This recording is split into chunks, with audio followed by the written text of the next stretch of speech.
Follow-up rant to the last one. This is less of a rant, more of thoughts on how it got to this. I mean, there's a lot of angry people in the country and all over the spectrum. Angry about equality issues, angry about not getting what they think just they're due, for lack of a better term. There's a lot of people angry. Angry people because they're poor. Angry people because they're not as rich as they want to be. That's all over the place. We have a lot of genuinely pissed off people in this country. In terms of rioters, we have what I see as largely two groups of people. We have we've tried every other method and our voice has been ignored, so now it's come to this. And then we have I'm not getting what I want, give it to me faster. So, Black Lives Matter, I say, falls into the first category. The vast majority of them have tried every means at their disposal to bring attention to the fact that they are not treated fairly, that they have less than equitable opportunities compared to basically any average white person. And they finally got to the point where it came to a head. Some innocent black person got shot, and that's all it took. I mean, when something gets brought to a boil, you can't stop a boil right away. It's got to simmer back down. And if you want to stop something from boiling over, you need to start taking action sooner. Now, that brings us to the events in D.C. That came to I don't even understand why, for the most part, people thought it was a good idea to go ahead and storm the Capitol building, and that would be the end of it.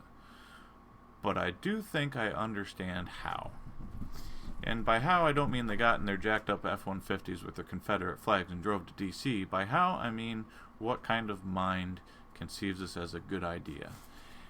I'd like to call it the I don't get it generation.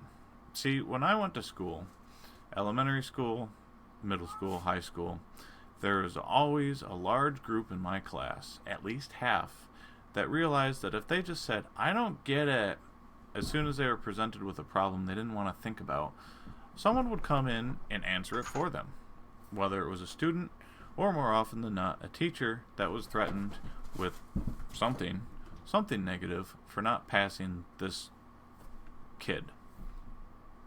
So what inevitably happened is after, 10, 12 years of somebody else doing all their work for them and answering all the hard questions for them, they grow up with the ability, or lack of ability, to think critically, to think about the future of their actions and the ramifications of their actions on other people, or the nation at large. So these overdeveloped cumshots decide instead that they're going to go cause some riot at a city, state, and federal site that is essentially the heart of the nation, and somehow completely escapes them that there's going to be punishment for it. Now, what's going to happen next? I don't know. I could only speculate, and I probably can't even do a very good job at that.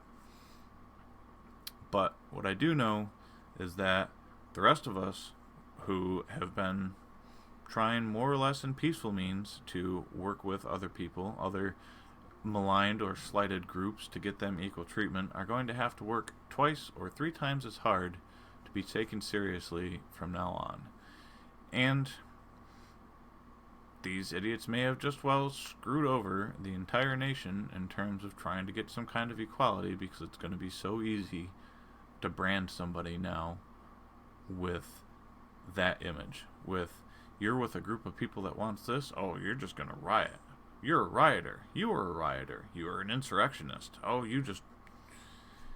it goes on and on. So, for those of us thinking people, probably the best thing to do right now is when we encounter one of these people, take a couple very large steps back, just give them a wide berth, and eventually they will be an end to themselves. Now, as a side note, when Biden does get inaugurated, I really hope that these people don't show back up. Because if they do show back up, and they show back up in force, there are going to be police and military there, and they are likely going to have to be forced to shoot their own citizens who are, I would say, rioting without real just cause. No injustice has been done to these people that has been labeled that they are upset about. There has been nothing I have seen, nothing I have read that has any substantial weight to it that they can point to that says this was done to us, this is why we're pissed off.